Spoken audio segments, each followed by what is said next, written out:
Vsanatha, now ringgit is cheaper, hotel rates are also cheaper, but why aren't tourists coming here? From my understanding, after talking to hotel operators and tour and travel agents, the problem is there is a lack of visibility. Malaysia is just not seen at certain countries, and even if they are, sometimes it is not targeted marketing. And we are apparently using the same old method to attract the people, which is culture, food. They said that we should go beyond that and to package it differently to bring in the people.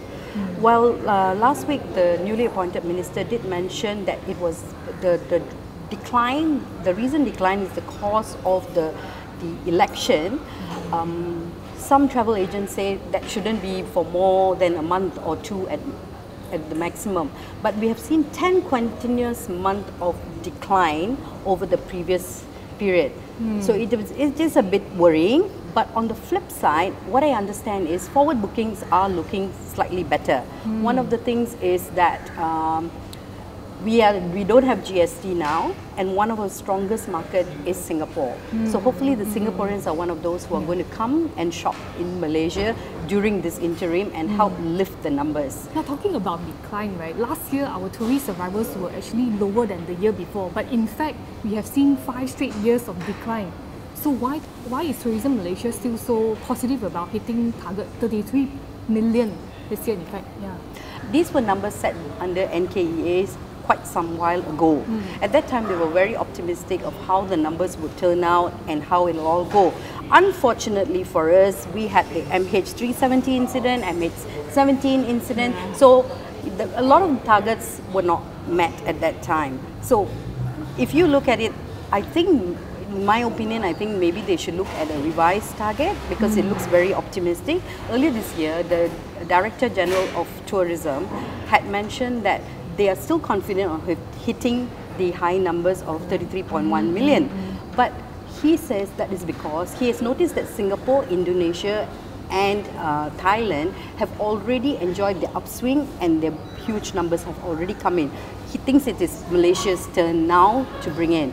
But having said that, based on the first 4 months numbers, to be able to hit 33.1 million, we need at least 3 million plus tourists to come in every month. And in the past, there have only been 1 or 2 months ever that we have had 3 over million tourists. So is this reality? Is this going to happen? We really have to see whether we will be able to achieve this, but I think it's a very tall order. The minister actually talked about China and India. They will bring in more dollars in Malaysia in the tourism sector. So are they going to make up losses? You know, when you look at the big drop from the UAE market, are they going to do that? We are hopeful, definitely, but I have to say that the MITA Association have said that even for them, it's becoming more and more challenging to bring Chinese tourists into Malaysia. They were the ones who gave a 3 million target for this year, but what's happening is everybody is going for the China market. So they have to really position their product very differently to bring in the numbers.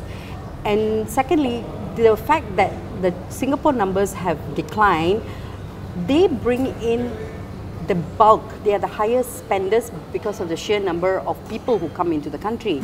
So even if we manage to bring in a little more, few more Chinese tourists in, I don't think they'll make up for the drop anytime soon. And as you rightly put, it shouldn't be about the number of tourists. It should be, at the end of the day, how much each tourist spends, because the quality matters. For more on the stories, pick up a copy of The Edge Weekly at all good newsstands.